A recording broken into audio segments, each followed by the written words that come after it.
சிரிப்பாலே கவர்ந்தென்னை ஈர்க்கும் பாலகா ஓடிவாராய்.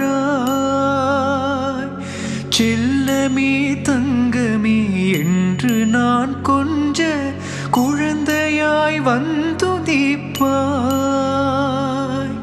பிள்ளையிலா இந்த மன ஏக்கம் தன்னை தீர்க்க பிள்ளையாய் எனக்கு நீ பிறந்திட வேண்டும். உன்னடியவளின் கருப்பை என் முருகா நீ குடிகொள்ளும் ஆலயம் ஆக வேண்டும். முருகா ஆலயம் ஆக வேண்டும். அடி மீது அடி வைத்து அழகான நடை வைத்து விளையாட ஓடிவா முருகா.